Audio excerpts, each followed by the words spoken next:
amigos Trailblazer, bienvenidos a un nuevo episodio de Crónicas de Salesforce con Sara Hernández. Recuerda que nuestro principal objetivo es impulsar el contenido en español.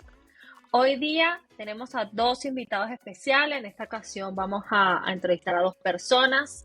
En esta ocasión es Bárbara García. Ella es Solution Architect venezolana. Nos acompaña desde Madrid, España. Y a Jonathan Wiesel. Él es también venezolano. Aquí en esta sesión hoy ya vemos tres venezolanos, pero también nos acompaña desde España, Madrid, y él es Solution Technical Architect. No eres Solution, eres Technical Architect, perdón, yo me equivoqué. Bienvenidos chicos, ¿cómo están? Muy bien, muchas gracias por la invitación. No, gracias a ustedes. Gracias a ustedes por siempre acompañarme en mis locuras, que siempre los ando invitando y haciéndolos participar en todo lo que considero que ustedes son muy buenos, así que bueno.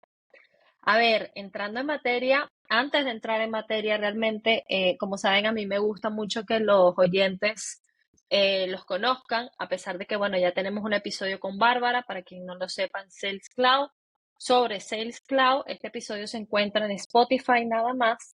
Y con Jonathan tenemos sobre e-commerce. Este episodio sí está en Spotify y en YouTube. Hago esta aclaración porque he visto que varias personas me comentan en YouTube que están buscando episodios que hacemos relación cuando estamos conversando y no están todos en YouTube, porque el podcast inició fue realmente en Spotify. Así que bueno, ahí los van a poder encontrar. Están bastante buenos estos episodios.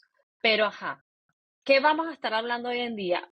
Como mencioné, Bárbara es Solution Architect, Johnny es Technical Architect y nace la idea de hacer este podcast para aclarar o tratar de aclarar lo máximo posible cuál es la diferencia que hay entre estos ambos roles que inclusive en el día a día siempre hay mucha confusión, realmente se tienen que trabajar muy de la mano, son roles distintos y bueno, pero acá los chicos nos van a estar explicando, vamos a estar conversando mucho sobre cuáles son realmente las diferencias, qué es lo que hace cada rol, en qué momentos se cruzan.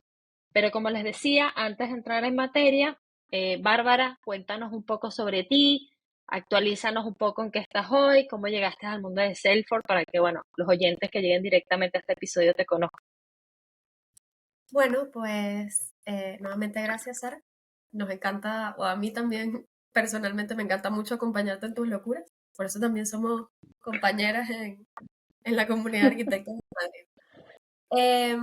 ¿Cómo llegué al mundo de Salesforce? Yo empecé en Salesforce en el 2013. La verdad es que fue una anécdota llegar al mundo de Salesforce porque yo estaba trabajando en Huawei, yo soy ingeniero en telecomunicaciones, estaba trabajando en Huawei y pues llega un correo de la universidad ofreciendo una vacante de trabajo para ser ingeniero comercial. No tenía ni idea de vender, no tenía ni idea de qué era Salesforce. Y pues nada, mi historia comienza como de atrás hacia adelante porque normalmente vamos como de consultoría al departamento comercial y yo empecé en el departamento comercial vendiendo Salesforce en Venezuela, pero para Latinoamérica y después fui migrando a la consultoría porque me llamaba muchísimo la atención cómo íbamos a implementarle las cosas a nuestros clientes, qué teníamos que hacer, qué parte de la herramienta usar. Y al final fui migrando primero a un departamento de preventas y terminando directamente en el equipo de consultores y desde que llegué no me moví. Me apasioné por esto y empecé como un consultor funcional. Creo que es lo que más me gusta hacer y desarrollándome en esa carrera, pues terminé siendo lo que soy hoy en día, que es un Salesforce Solution Architect. Ese es mi resumen de mi historia en Salesforce. Genial. Un punto que también para aprovechar que lo mencionaste, bueno, para que los oyentes sepan, Bárbara es mi compañera liderando las comunidades de la comunidad de arquitectos en Madrid, así que no nada más se dedica a su día del trabajo, sino que también apoya a las comunidades, hace eventos y ahí cuando tiene su tiempo también es voluntaria en Women for Safety, así que bueno. Creo que también eso es importante mencionarlo, Barbie, porque no es nada más estás como en tu día a día, sino que cómo te apasiona el ecosistema de tal manera que usas tu tiempo libre también para dedicarte a hacer cosas del ecosistema. Bueno, aquí una muestra de que estamos grabando este episodio. Así que gracias por eso. Johnny, cuéntanos de ti. Con gusto. A ver, yo empecé mi carrera profesional dentro de lo que es desarrollo de aplicaciones móviles. Yo estaba todavía en la universidad cuando empecé como pasante, desarrollando iOS particularmente.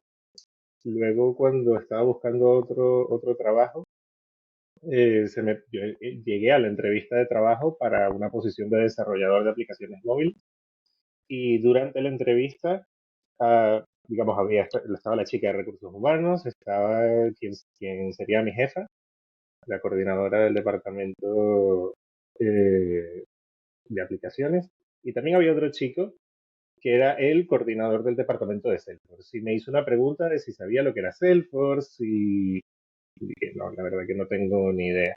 Y no sé, me intentó como vender a la moto, como dicen acá, diciendo que, bueno, que me abriría muchas puertas y tal.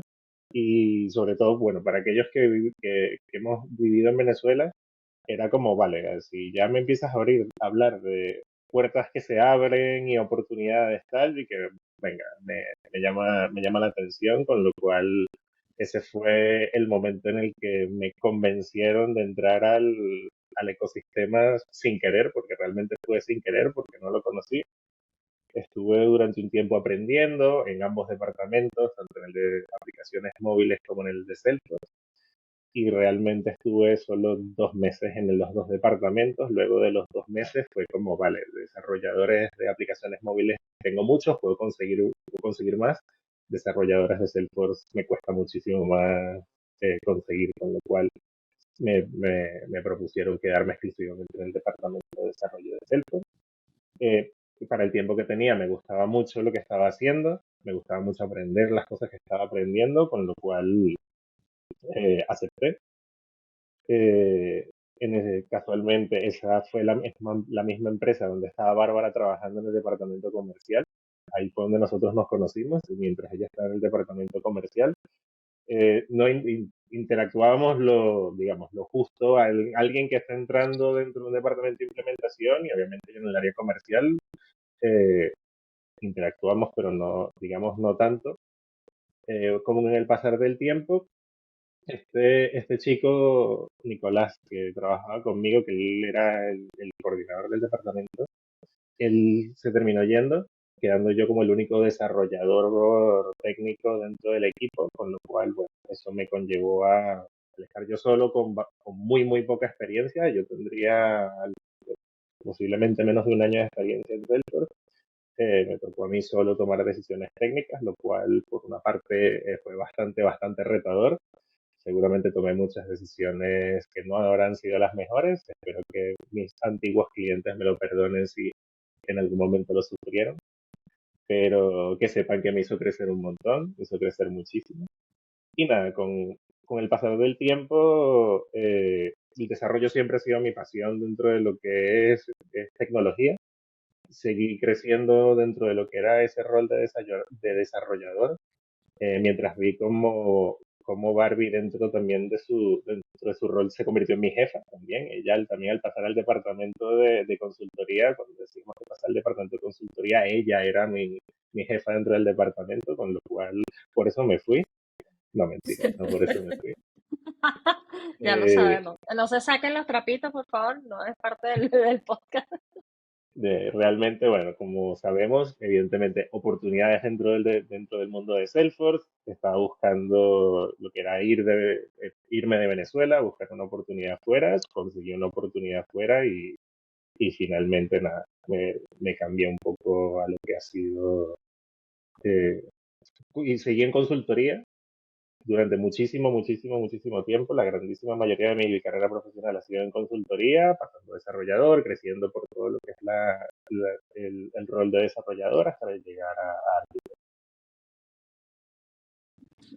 Perfecto. Mira, fíjate que estaba aquí pensando porque estaba justamente revisando porque a pesar de que yo tengo un episodio que se habla sobre qué es ser un CTA, básicamente Certified Technical Architect. eh, Ahí hablamos un poco del rol de técnico, el rol funcional, pero cuando yo dije quería profundizar más en este tema porque, bueno, en mi día a día siempre encuentro como que, no, no, esto es como muy chileno y es como, no sé si se entiende, pero es como ese rayado de cancha de hasta dónde llego yo, hasta dónde llega. Y no es por un tema de que hasta aquí llego yo y no te ayudo más, sino que, vamos, que a veces uno tiene que tener muy claro hasta dónde es que tiene que llegar, más allá que pase o quiera hacer otras cosas, que al final siempre pasa en el día a día. Y pensé realmente en ustedes dos, porque si escucho tu historia, Barbie, es totalmente funcional, más toda la parte de solution. Y cuando escuchamos la historia de Johnny, es una historia más de desarrollador, más técnico, y realmente para mí era como que la combinación perfecta. Pero, antes de seguir entrando en materia, hay una pregunta que a mí me gusta hacerla, la empecé a incorporar hace poco, porque más allá yo creo que de todos los temas técnicos de Salesforce, me gusta que las personas también las conozcan como personas y se vayan con mensajes motivadores basados a como ustedes se vean. Y me gustaría, por ejemplo, Barbie, que nos contaras cómo te describirías en 3 palabras. No sé si voy a ser muy motivadora. Ya empezamos con... De seguro que sí, uno no se da cuenta, pero sí. No sé si voy a ser muy motivadora, pero creo que la primera es que soy muy transparente. Si no lo digo con palabras, mi cara lo dice, con lo cual intento siempre, sin dañar a nadie, decir lo que pienso. Es una característica que es muy mía y que genuinamente también me define. Determinada, soy como, o sea, cuando tengo un hueso, hasta que no lo deshago, no lo dejo, o sea, es una cosa que voy para allá y voy para allá. Y eso, por dar el mensaje inspirador, no quiere decir que voy a todas o lo necesito ya o tiene que ser mañana mismo. No necesariamente. Hay cosas que toman muchísimo tiempo. Creo que también soy muy paciente. Esa sería mi tercera, bueno, voy a decir que determinada con paciencia. Y una tercera característica es que me gusta ser coherente con lo que digo, con lo que hago, con lo que soy. Eh, Me gusta mantener coherencia, o sea, no me gusta estar en este lugar y me la paso en este lugar. Es algo que también es determinante para mí. Vale, genial, perfecto. Debo admitir que, bueno, tampoco que te conozco hace muchos años, pero el par de años que te conozco, algo que sí me gusta a mí es que te conoces y te sabes explicar muy bien sobre ti. A veces a uno le pregunta, "¿Y cómo te describes?" Y uno se queda como pensando en, pues no sé, ¿sabes? Así que eso es un gran punto, sobre todo que me gusta compartir con los oyentes, de que también se evalúen, se describan porque eso es lo que nos hace conocernos, saber qué queremos y cuando, por ejemplo, vamos a buscar algo, qué factor diferencial podemos tener. Así que genial. Johnny, A ver, por mi parte, 3 palabras que me definirían, diría por una parte analítico, pienso muchísimo las cosas, no solo profesionalmente, sino personalmente, con lo cual se podrá imaginar la cantidad de ansiedad que me produce un montón eh, pero bueno, de cierta forma eso creo que también en lo profesional al menos recae en lo que se vería mi segunda característica, que es lo detallista. Cara cuando le voy dando muchas vueltas a las cosas e intento prestar mucha atención a los detalles de esas pequeñas cosas que puede hacer que una implementación o un diseño directamente te cambie toda la película, ¿no?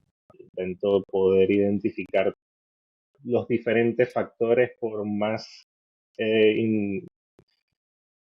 más improbable que sea para asegurar de que, bueno, que por lo menos tengo todas las variables que pueda encima de la mesa como para poder tomar una decisión informada. Y como tercera, y no sé si en plan inspirador, pero bueno, creo que también van como encadenadas una con la otra, orientación a la calidad. A mí me motiva y me gusta muchísimo hacer las cosas bien. Realmente es algo que creo que me define, el querer hacer las cosas bien, porque no, o sea, no me gusta hacer una cosa mal y en el momento que hago una cosa que considero que no está bien, no me siento cómodo. Con lo cual, si realmente me gusta, lo disfruto, lo celebro cada vez porque hago una cosa que considero que tiene calidad y me gusta compartirlo también. Porque aun cuando no lo hago demasiado, sí me gusta mucho, digamos, compartir el conocimiento con mis compañeros, lo que yo les pueda aportar de mi conocimiento, me gusta compartírselos y también lo puedan integrar dentro de ellos para crecer, ¿no? Y lo haces mucho. Yo ahí quería aportar una cosa que decía, que, en lo que estaba diciendo Johnny, porque en estos días te mandé un WhatsApp que igual no me respondiste. Seguimos con los trapitos. Así vamos a pasar todo el podcast. Con un mini video de TED, hay una edición especial de TED que son videos pequeñitos y era del pensamiento socrático, creo que se llama, que es como Sócrates ayudaba a sus discípulos a pensar. Y me recordó un montón a Johnny porque Johnny tiene ese pushback de te hace 700 preguntas que a veces no tienen ni siquiera sentido hasta que tú mismo te das las respuestas de lo que estás buscando. Valía la pena que me respondieras y que vieras el video. Ahí te lo dejo. No, es que ahora que me dijiste que no tienen sentido, ahora me lo voy a leer. Me lo voy a ver. No, Pues no. ahora me lo pasas a mí porque ahora yo quedé con la duda.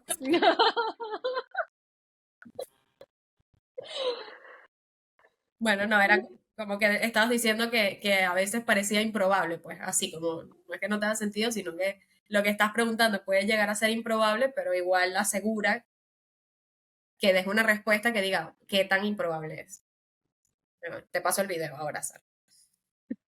Pero yo creo que es válido, o sea, yo creo que uno tiene que llegar a esos puntos porque inclusive a veces llegas a tanto detalle que eso no va a minimizar que se te quede algo por fuera. O hacer ese challenge a otra persona, que inclusive seguramente lo vamos a hablar durante el episodio, pero cuando tú tienes un equipo que, no sé, un diseñador que diga un developer o administrador o business analyst, haga cualquier solución, plantee algo, tú le hagas ese challenge y le hagas justamente esas preguntas, esos detalles para entrar realmente a ver y le vas a hacer preguntas que a lo mejor tú sabes que no son viables, pero uno nunca sabe. Entonces, yo creo que va muy de la mano. El diablo está en los Perfecto. detalles, como dicen. ¿Cómo? ¿El El qué? diablo, El diablo. el diablo está en los detalles, es la frase, ¿no? Ay, no, qué feo. Yo nunca había escuchado eso. El muchacho, vale. Ay, Dios mío. Pero no, gracias chicos por compartir tres palabras que los describan. Más allá a lo mejor también de que motiven o algo, la gente también se identifique. Sí, yo creo que la gente es importante también que se identifique como, "Ay, yo me identifico con esto", y pues bueno, nada, yo creo que genera valor.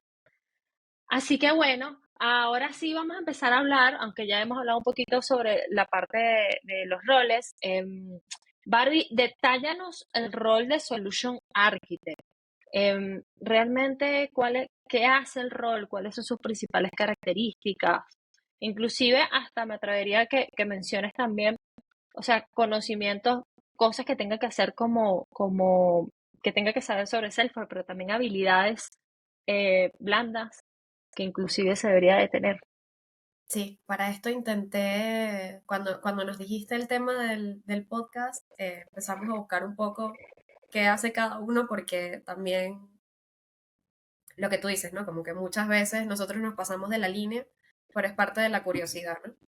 Ujú. Y en este caso me encontré como bastante satisfecha con la descripción. Hay algunas cosas con las que quizás no estoy tan 100% de acuerdo, pero estoy bastante contenta. Y es un poco por ver también de dónde viene lo que decías, ¿no? Mi carrera ha sido muy funcional, y el Solution Architect viene pues de ese crecimiento, ¿no? O sea, los funcionales empezamos analizando un proceso pequeño e implementándolo dentro de Salesforce y luego vamos implementando procesos cada vez más grandes o quizás ya una implementación dentro de una nube.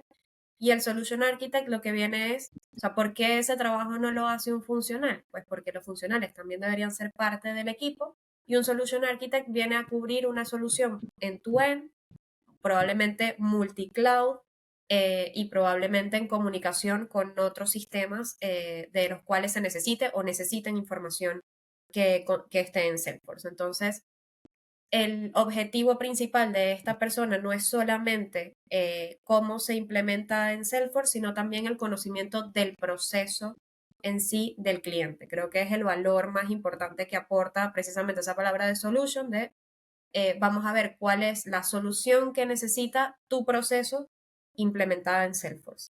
Y un debate que hay muchísimo es si necesita o no conocer técnicamente la plataforma. Te tenía la pregunta. Para mí no existe que puedas aportar un gran valor, si bien es cierto que puede haber un solution architect que se dedique, digamos, cross a herramientas y tiene otro aporte de otro tipo de valor a una implementación. Pero si hablamos de un Salesforce Solution Architect, necesariamente tiene que conocer como mínimo las nubes core de Salesforce, que serían la de Sales, la de Service y Platform, que es como todo lo demás que no puedes abordar con estas dos. Porque nuevamente tampoco vas a conocer a alguien que conozca perfectamente todas las nubes del universo. Y si ahí puede entrar una recomendación, sería como definirte hacia dónde quieres también definir tu carrera de Solution Architect, porque muy probablemente haya gente que sea más experta en las nubes de Service, hay gente que es más experta en las nubes de Sales, hay gente que se especializa en e-commerce, con lo cual pues tienes un mundo de posibilidades bastante grande dentro del ecosistema de Salesforce. Y luego me decías skills.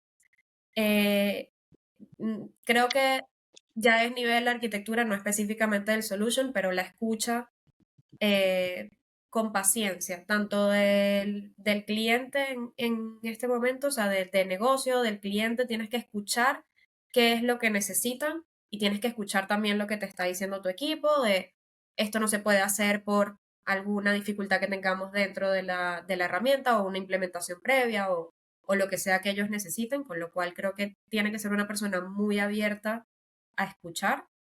Tiene que ser una persona muy curiosa y esto creo que también aplica para ambos roles, tanto para el técnico como para el Solution Architect. Porque si negocio te está contando su proceso, tú no te puedes quedar con la historia que te están contando. Tú tienes que profundizar. ¿Por qué? ¿De dónde viene? ¿Cuál es la necesidad que vamos a resolver? ¿Por qué me estás pidiendo esto? Porque muchas veces también nos quedamos como en el nivel de, es que esto es lo que negocio me contó. Sí, pero ¿qué es lo que realmente está buscando negocio con eso que está pidiendo?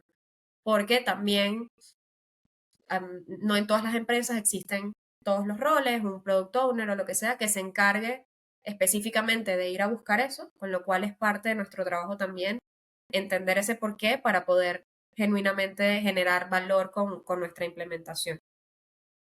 Escuchar, ser curioso. Para mí este punto no sé si también aplica para los dos en diferentes dimensiones, pero saberte comunicar más allá de las palabras. A mí, y no voy a hablar por Johnny, ya él tendrá su espacio, pero a mí me encanta comunicarme con diagramas. Creo que es una manera fácil de entendernos, es un vocabulario sencillo en el que una persona técnica y una persona no técnica pueden converger en una solución que refleja la necesidad que está teniendo el negocio. Los mockups también son una forma de comunicación en la que tú le estás prácticamente describiendo gráficamente lo que esa persona va a tener.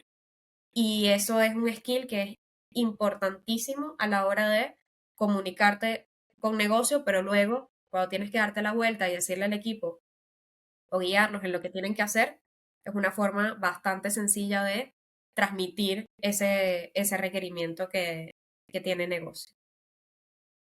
Y creo que ya por la parte técnica, lo que te decía, tener conocimientos sólidos en las nubes core de Salesforce y a partir de ahí, pues especializarte también en alguna que te pueda complementar y a partir de ahí lo que te vaya diciendo de la experiencia.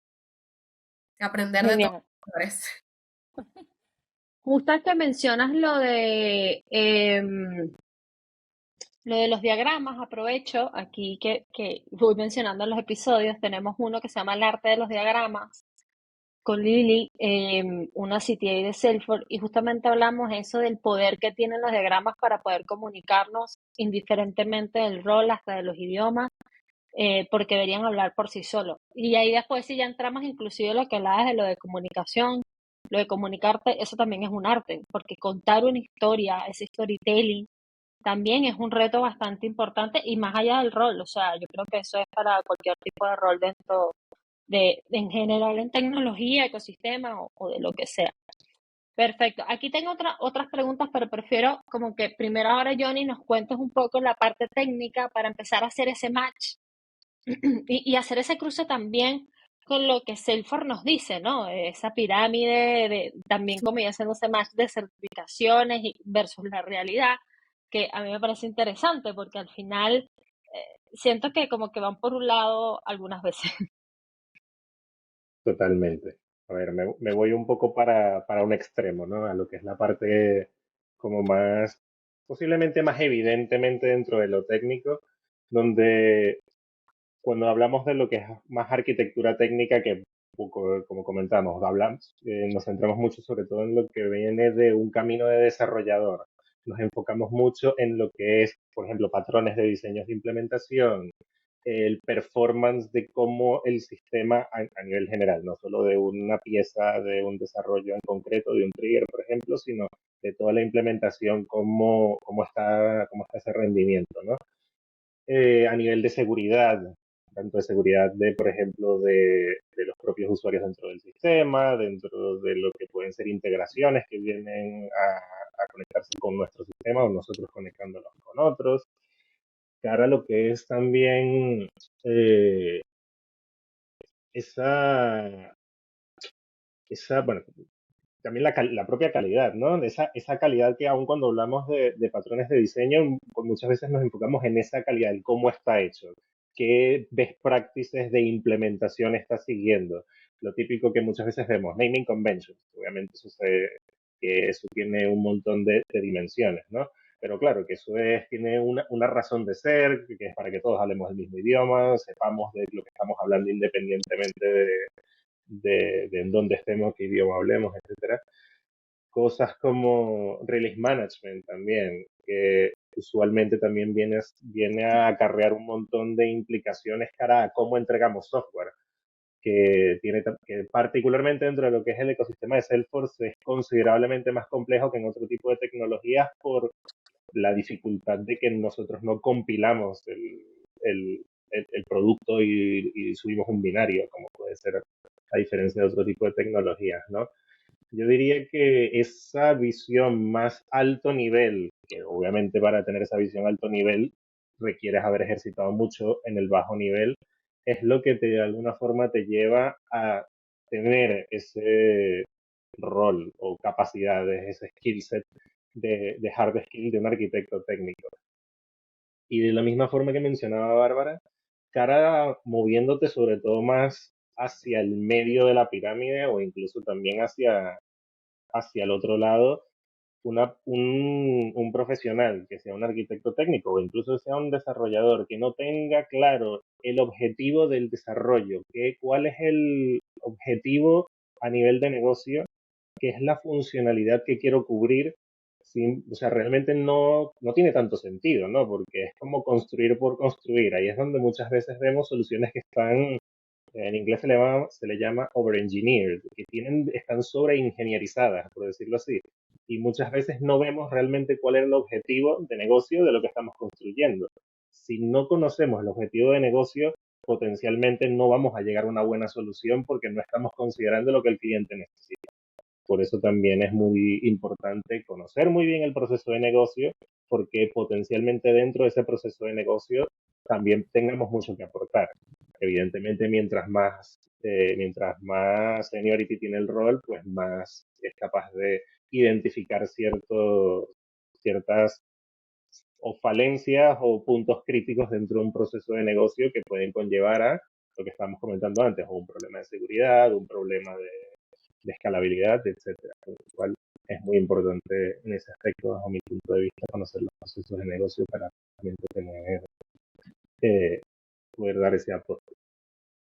Cara a skills, sobre todo soft skills, porque lo mismo, creo que dentro del ámbito técnico es muy fácil visualizar los hard skills, pero cara a lo que son soft skills, sería, por ejemplo, mente abierta. Los técnicos somos muy cabezones, somos muy cabezones, no nos gusta que nos digan cómo hacer las cosas, tenemos que tener la mente abierta, no solo entre nosotros mismos los técnicos, de que evidentemente cada quien puede pensar una solución de forma diferente, construirla de forma diferente, y no significa que otra solución esté necesariamente mal. Ahí pueden haber millones de cosas, perdón, millones de formas de hacer una solución y pueden estar todas bien. Lo que importa es que seamos capaces de oír feedback, recibir el feedback y poder debatir sobre eso. De hecho, es una de las cosas que a mí más me gusta debatir con Bárbara, tener un diseño encima o ponernos a discutir un diseño de esto sí, esto no, esto por qué, y discutir, hacernos challenge uno al otro de por qué sí y por qué no, y al final ese debate es lo que de alguna forma también te hace crecer profesionalmente, incluso muchas veces también personalmente, porque aprendes un poco de toda esa retroalimentación y te mejoras a ti mismo, ¿no? Comunicación. Al final los técnicos, es verdad, pasamos mucho tiempo pensando en algoritmos, muchas veces pensando en la mejor forma de diseñar una solución, pero necesitamos comunicarnos con nosotros y sobre todo como arquitectos con negocio también. No solo con negocio, sino con otros equipos técnicos, con otros stakeholders técnicos y no tan técnicos. Muchas veces tendremos que sentarnos con el CTO, con el CEO, con el CEO también posiblemente, y no le podemos hablar tan crudamente como si estuviésemos hablando entre colegas técnicos. Con lo cual hay que saber también comunicar, saber modular los mensajes también y para lo que es esa pasión que muchas veces nos lleva, pues también un poco controlarla. A mí me cuesta muchísimo, me emociono mucho, para bien y para mal, en discusiones técnicas, y lo cual también conlleva a lo que es la empatía. Muchas veces, sobre todo cuando hablamos de los reviews, cuando estamos dando feedback, hay muchas veces que la gente ataca al que construye, ¿no? Y hay que ser como más objetivo, decir, vale, esta solución, más allá de decir, esto no lo hiciste bien o estás pensando esto de forma equivocada, es que mira, este desarrollo está enfocado de una forma que puede tener ciertos problemas de tal y tal y tal. No es que lo estás pensando basado en, porque al final no tienes que atacar a la persona que lo está diseñando, porque la persona que lo está diseñando es un humano, es una persona, o si es ChatGPT, pues hay que atacarla con más fuerza, pero al final es una persona que dentro de todo nadie es perfecto en este mundo y todos tenemos que debatir para poder aprender, para poder crecer. Sí, uniéndome a ese último punto que mencionas, yo creo que a veces pecamos de asumir que porque una persona tiene, qué sé yo, 15 años en el ecosistema, sí o sí tiene que saber todo o tiene que aceptarse todo, y particularmente opino que no, porque esto es como la medicina, si tú no estás detrás, no estás actualizando todos los días. Hoy, por ejemplo, estaba buscando algo que sé que, por ejemplo, Barbie, el diagrama que te pasé de Service, unas cosas que tenían que estar más desactualizadas que imposible. Me metí a investigar y fue que lo quitaron en el 2022. Yo no tengo por qué sabérmelo de memoria, o sea, que es imposible, como tú decías, Barbie, también saber todo. Entonces también tener un poco esa empatía de que las personas a veces pecamos de que porque tiene no sé cuánto tiempo en el ecosistema, va a saber todo y te va a tener todas las respuestas. Yo creo que eso es, para mí, mi opinión muy personal, imposible. O por Así caer que, también un poco en lo que venimos hablando de, es que como Johnny es el arquitecto técnico, yo no puedo ujú, llegar a debatirle algo que me está planteando. exacto, O sea, yo busco feedback en Johnny y Johnny lo busca a mí precisamente por las cosas que terminamos aportándonos. Esta mañana era un ejemplo. Vino con algo que era complejo y terminó siendo peor porque, em, porque mi feedback lo que terminó fue construyendo algo que genuinamente teníamos que manejarlo de forma más compleja que lo que estábamos pensando en un inicio. Entonces, exacto. Y siempre puedes, volviendo a lo que hablaban, perdona, Barbie, que se cortó, ¿ok? que siempre puedes aportar, o sea, independientemente de que no seas el De quien experto sea. en o el experto de, siempre hay, o sea, siempre cabe la posibilidad de que puedas aportar. Somos Y personas sobre, y... y sobre todo porque pues, a mí me encanta que me hagan challenge, eh, evidentemente challenge con fundamento, ¿no? Porque ahí es donde, Ujú, otra vez, ahí es donde en el debate crecemos y crecemos todos, el que está haciendo challenge y al que le están haciendo challenge, porque evidentemente si tú tienes, por ejemplo, un diseño, una implementación que no sabes defender, potencialmente es que o no lo has diseñado bien o no has considerado todos los aspectos que deberías considerar y en el momento que te hacen challenge te sientes incómodo porque no sabes cómo responder a lo que te están haciendo. Ese challenge precisamente es el que te da esa seguridad, el que te da ese temple para decir, vale, esto está así, por esto, por esto, por esto, y potencialmente ese challenge puede ser válido, decir, tienes razón, eso no lo contemplamos. Vamos a escuchar, mente abierta, quizás tenemos que reconducir esto, rediseñarlo o poner alguna medida para mitigar ese problema, para precisamente para aprender ambos, porque independientemente del rol o del seniority, todos tenemos que tener la mente abierta y hacer challenge.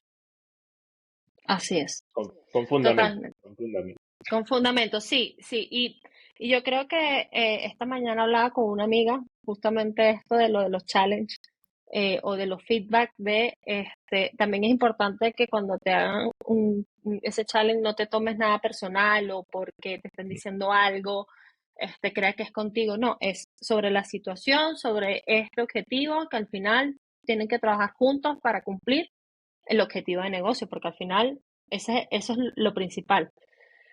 Y tomando también lo que mencionabas, Barbie, el por qué, yo ahorita no me acuerdo exactamente el nombre, pero hay un punto en coaching que es de los 5 por qué. Ajá. Sí, es una Y herramienta de análisis. Está como el Fishbone, el Five Whys y hay otro. ajá, a mí me gusta mucho eso porque eso te lleva a llegar o si te lleva de alguna manera a ir a un detalle no tan a lo mejor específico, pero sí de no quedarte con solo un porqué o cuántas veces hemos escuchado porque lo pidió no sé quién o porque es que lo necesitamos o es porque no, ese no es un porqué. Y yo creo que es importante, más allá del solution o el technical, como decías tú, Johnny, entender los procesos porque eso también nos va a ayudar como arquitectos a optimizarlos porque a lo mejor ese proceso que tiene hoy en día le podemos dar ese challenge al negocio para que lo optimice, inclusive, porque ellos no salen de su caja y no se dan cuenta que se podría hacer inclusive mejor, por ejemplo. Perfecto. Aquí un punto importante, y esto sí, o sea, la pregunta es abierta, Barbie, Johnny.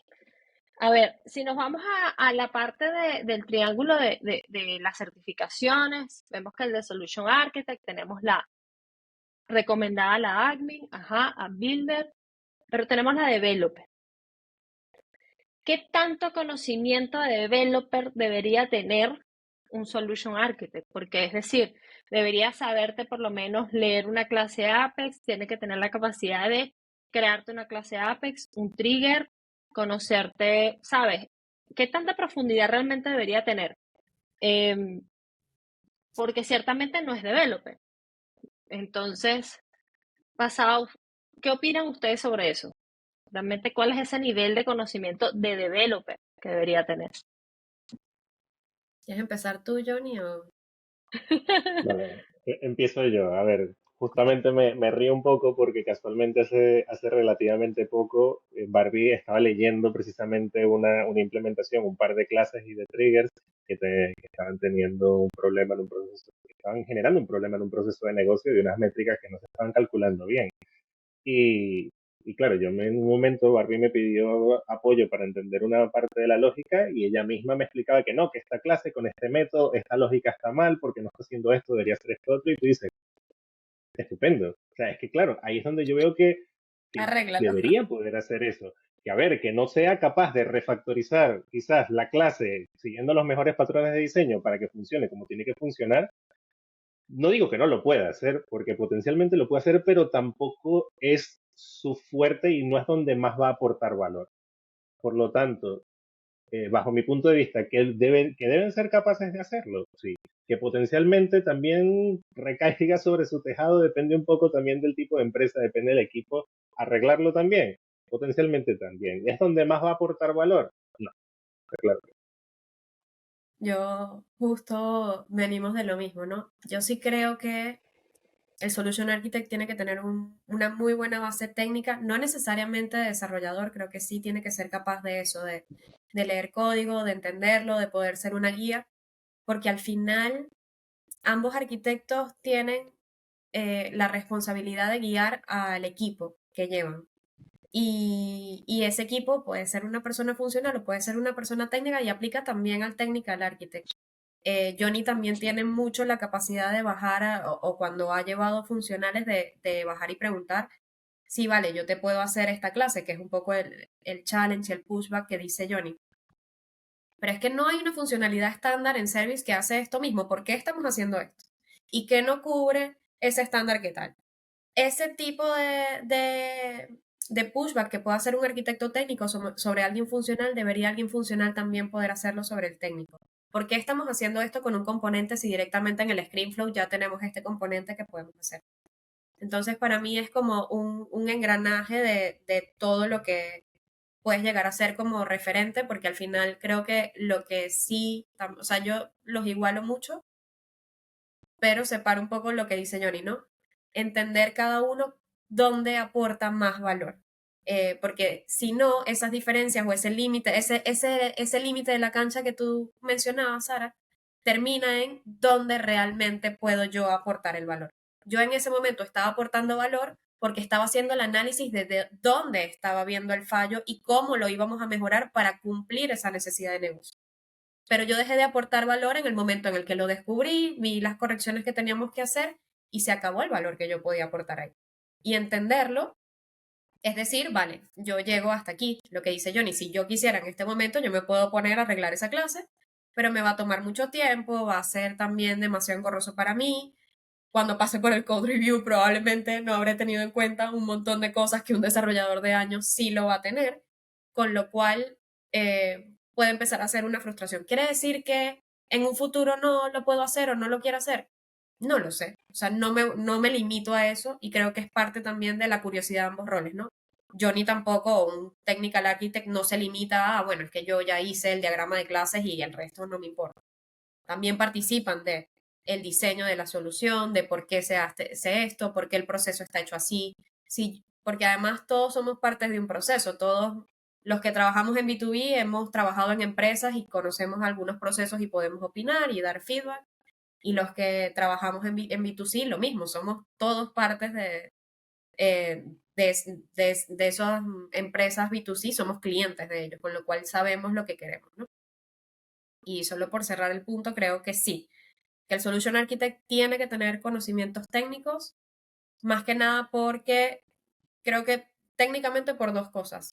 Porque como Solution Architect vas a hacer la referencia de los funcionales, los senior, los semi-senior, los junior, tienes que saberlos guiar, tienes que saberles decir cómo quieres las cosas y cómo las pueden hacer, porque a veces lo que decía Johnny, no es solamente dar el feedback de esto lo estás haciendo o esta solución podría ser mejor, sino esta es la solución mejor, esto se hace de esta manera. Siempre enseñar con el ejemplo creo que ayuda mucho. Y porque lo que mencionaba antes, probablemente si hay un arquitecto en un equipo, es porque hay otras herramientas también y además el propio Salesforce es lo suficientemente grande como para tener esta estructura, ¿no? Con lo cual vas a tener conversaciones con otros equipos. Y ese conocimiento técnico lo que te va a dar es también esa autoridad, por llamarlo de alguna forma, de hablar con otros equipos, de poder transmitirles lo que necesitas o la información que necesitas o cómo incluso quieres o necesitas que sea una integración. Yo puedo diseñar una integración, pero no la voy a ejecutar y muy probablemente también voy a necesitar feedback de un desarrollador que me diga lo que dices está bien, está mal o tenemos una mejor opción. Pero sí tener la capacidad de hacer ese trabajo, consultarlo con el equipo y luego defenderlo ante otros equipos. Creo que esas son dos muy buenas razones para tener conocimiento técnico. Sí, justamente que mencionas las integraciones, era otra justamente que tenía en el radar, que me parece que lo explicaste súper bien. eh, es, sé que necesito una integración, qué necesito en la integración, pero cómo se ejecuta, ya hacerla, ya entraría el rol del technical architect como para, porque al final no debe tener como el código, en fin, como tú mencionabas, no sé cuántas casuísticas o best practice que al final uno no entra en ese detalle. Y como tú dices, no es que no se pueda, sino que lo que hablábamos de hasta dónde llega ese rayado de cancha. Entonces, aquí es donde sumo la otra pregunta de ¿dónde ustedes creen que es la principal confusión o que no se diferencian. ¿Por qué hago esta pregunta? Porque a mí a veces me ha pasado que en el equipo a veces no diferencian, inclusive eso tu equipo, que te dicen, no, es que hay que hacer esta clase y te la pasas y dices, bueno, pero y uno se queda como que no, pero es que yo no tengo la habilidad para hacer, te puedo entender la clase, te puedo dar el análisis, pero yo no tengo la habilidad para construirla ahorita, en este momento. Entonces, o lo viceversa con la parte técnica. ¿Dónde ustedes creen que realmente en general las empresas, slash equipos, no lo diferencian? Bueno, tú terminaste de hablar así, hablo yo. Por A ver, favor. bajo mi punto de vista, yo creo que muchas veces las empresas, las propias empresas no tienen necesariamente claro que hay dos tipos de arquitectos dentro del ecosistema. De hecho, se ve mucho que es arquitectos Salesforce a secas, o directamente dentro de un solution architect requieren un montón de skills muy, muy bajo nivel técnico, de que necesitas saber no sé cuántos años de experiencia en Lightning Web Components, en Apex, en Visual Force. Y claro, ahí es donde tú empiezas a ver que muchas empresas no tienen claro realmente cuál es el skill set más específico de cada uno de los arquitectos y en dónde cada uno de los tipos de arquitectos aporta mayor valor. Ujú. Un poco, yo creo que con lo que hemos estado hablando durante la charla, creo que queda evidenciado en dónde cada uno de nosotros puede aportar más. Evidentemente hay ciertos tipos de empresas donde una misma persona termina ejerciendo ambos roles. Es decir, una persona hace todo lo que tiene que ver con diseños técnicos, bajo nivel técnico, integraciones de bajo nivel, y al mismo tiempo es el que se pone a diseñar con negocio, los procesos de negocio, las implicaciones de esos procesos de negocio, pero potencialmente eh, va a terminar siendo más un technical architect tirando a solution architect que lo contrario, porque un poco lo que hablamos, aun cuando tú puedas tener un skill set un poco mixto, como persona seguramente vas a tener una parte más fuerte o más establecida en uno, dependiendo también de dónde vengas profesionalmente. Si vienes más de la parte de desarrollador, pues seguramente se te ve muchísimo mejor diseñar toda la arquitectura técnica de la implementación que diseñar los procesos de negocio. A ver, como todo, en esta vida hay de todo tipo de personas, con lo cual pueden haber eh, perfectos paralelismos, pero vamos, que es complicado, ¿no? Yo creo que ahí es donde se evidencia un poco la dificultad dentro de lo que es las propias empresas de identificar lo que realmente necesitan, y creo yo que muchas veces termina siendo lo que ellos creen que es un solution architect, muchas veces es un technical architect que también les lleve responsabilidades de solution. Yo No pienso lo sé, mismo, más que nada porque en principio estos roles se tienen que solapar obligatoriamente. O sea, porque es que si no, no llegan a entenderse. O sea, yo no puedo llegar hasta un límite de la cancha que esté muy separado del trabajo del technical architect, en mi caso, al ser solution. Eh, pero creo que la confusión parte más de una confusión, creo que es de una necesidad, de querer que una persona haga el trabajo de dos o tres. Y lamentablemente pasa lo mismo que comentaba antes, ni una persona va a conocer todas las nubes de Salesforce, ni va a tener el skill set de un solution architect y de un technical architect. Creo que la frase es perfecta, la que decía Johnny D. Todo el mundo tiene algo en lo que es más fuerte y eso es lo que va a predominar. Una persona que esté ejerciendo los dos roles siempre va a tender a uno de ellos y eso se va a notar en el punto en el que sea más fuerte, o la org va a ser muy, muy técnica, que eso también creo que es una forma de identificarlo. Sabiendo a una org, te puedes dar cuenta de qué tipo de perfiles participaron en el diseño y en la implementación. Tú ves una org que está 100% llena de código, donde pudieron haber usado el estándar y no lo hicieron. Muy probablemente haya tenido muchos más desarrolladores liderando el diseño y haya participado menos funcionales o solution architects dentro de ese diseño, versus la otra cara de la moneda en la que usamos un flow para algo que no debimos haber usado un flow porque no era performante o porque no cumple al 100% o porque tuvimos que hacer 700 maromas para cubrir esa necesidad. Entonces, el equilibrio se logra, igual que en la humanidad en general, con tener roles diferentes que sumen, que se aporten y que puedan tener ese equilibrio dentro de la org, usando el máximo del estándar, aplicando los procesos y también sacando lo mejor de toda la parte de desarrollo. Perfecto, súper claro. Ahora una cosa, chicos, antes ya de, como para cerrar, em, todo el contenido o sea, todo lo que explicaron está súper claro.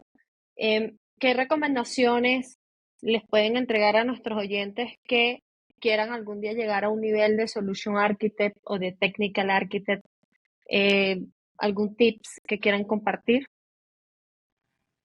Han dado mucho durante toda la conversación enfocados a qué deberían tener, pero por ejemplo, Bárbara, hay un artículo que tú me compartiste que está espectacular de Salesforce, por ejemplo. Ese artículo tienen que leérselo y reforzar puntos o algún otro contenido que crean que deberían leer. Yo creo que acerca de contenido no voy a ser tan específica, pero sí saber lo que les gusta, porque muchas veces tendemos a, y eso me pasó a mí, o sea, ahí voy a meter la parte inspiracional. Cuando yo estaba siendo funcional, ya senior, que tenía que empezar a ver, pues bueno, hacia dónde voy a crecer, el único rol posible dentro de mi crecimiento natural, en ese momento la figura de arquitecto, de solution architect, en verdad no estaba como tan presente. Pues mi siguiente rol debió haber sido ser manager, o sea, casi todos los funcionales, y esto ya es mi apreciación personal, casi todos los funcionales terminan siendo managers porque quizás no tienen una referencia o no saben a dónde ir. En mi caso, tuve unos muy buenos compañeros que fueron una referencia, uno de ellos es Johnny, de ir creando un poco mi propio camino. Yo sabía que no quería ser manager, pero no sabía qué otra cosa podía hacer. Entonces, confíen en que tienen un talento, que tienen una facilidad, que tienen además algo que les gusta hacer, no es simplemente seguir un camino porque es el siguiente paso en general, sino entender qué les gusta hacer y enfocarse en eso. Y con eso voy a, si yo soy experto en la nube de sales, pues enfocarme en esa nube, si yo soy experto en e-commerce, pues enfocarme en eso y hacerme muy experto porque lo que te va a dar eso son skills para seguir al siguiente nivel. Probablemente en ese momento no sepas cuál va a ser tu siguiente paso, pero si tienes esa curiosidad técnica, muy probablemente los roles que estamos discutiendo hoy, dentro de un año, dentro de dos, van a ser cientos más, no lo sabemos, porque hace 10 años pensar que yo iba a terminar en un rol como este, para mí era impensable, y hoy estoy aquí y lo estoy disfrutando mucho. Así que nada, es aprender, ser curiosos y, y no parar, no ver los límites en la cancha hasta que digas, yo no aporto tanto aquí. Exacto. Johnny, A algo. ver, por mi lado, eh, ¿qué recomendación daría? Yo diría preguntar siempre por qué. Pregunten siempre por qué. Y no solo el por qué a nivel de estructura, por qué esta solución es de esta forma, por qué este algoritmo es de esta forma, sino lo que hablamos un poco antes, ¿por qué? ¿Para qué? ¿Por qué tengo que hacer esto? Métanse también un poquito del otro lado, porque realmente, como hemos estado hablando, bajo mi punto de vista, un buen arquitecto tiene que conocer de los dos lados. Quizás no ser el experto en mapear procesos de negocio, en entender todas las implicaciones de negocio, de lo que eso conlleva, pero algo de eso tienes que tener.